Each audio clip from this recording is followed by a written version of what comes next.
अस्सलाम वालेकुम everyone. Finally market ने अपने ऑल टाइम हाइस को चैलेंज करते हुए उसको ब्रेक करा।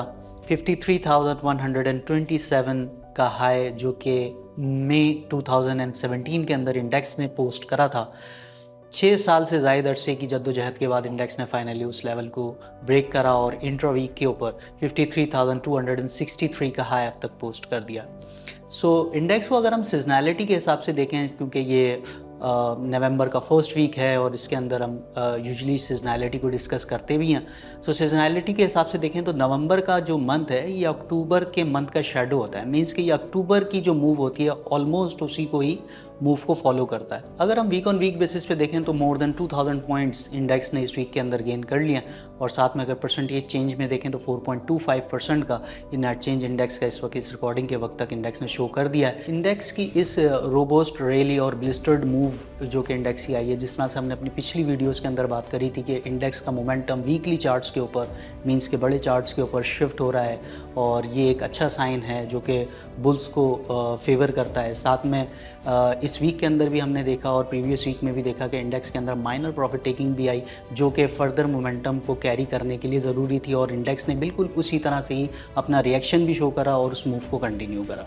वीक ऑन वीक बेसिस पे अगर वॉल्यूम्स का जायज़ा लें तो वीक ऑन वीक बेसिस पे वॉल्यूम्स भी हमें इम्प्रूव्ड नज़र आए हैं। साथ में अगर हम ट्रेंड फोरकास्टिंग ऑसिलेटर्स को देखें सो वो भी इस वक्त एक बुलिश व्यू इंडेक्स के ऊपर अपना बनाकर रखे हुए हैं। अलबत्ता कुछ मोमेंटम ऑसिलेटर्स एक ओवरबॉट ट्रेडिंग को हाईलाइट ज़रूर कर रहे हैं, बट जिस तरह से हमने बात करी कि माइनर करेक्शंस या फिर प्रॉफिट टेकिंग की सूरत के अंदर इंडेक्स जो है वो दोबारा से अपने मोमेंटम को कैरी कर सकता है।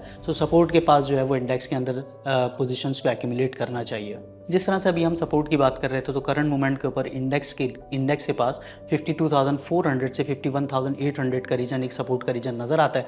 साथ में अगर हम रेजिस्टेंस की बात करें तो ऑल टाइम हाइस को चैलेंज करने के बाद इंडेक्स के लिए जो रेजिस्टेंस के एरियाज़ नज़र आते हैं वो 53,800 से 54,400 के रीजन में नज़र आते हैं। आपकी पोजीशंस या आपके प्रॉफिट्स जो हैं वो ट्रेलिंग स्टॉप लॉसेस के साथ जो है वो ट्रेल होना चाहिए।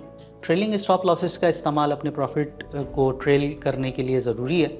आपकी पोजीशंस के ऊपर आपके स्टॉप लॉसेस प्लेस ज़रूर होनी चाहिए ताकि एक अगर कोई इंडेक्स के अंदर बड़ी मूव आती भी है on the down side correction की सूरत में सो एटलीस्ट आप उससे महफूज रह सकें।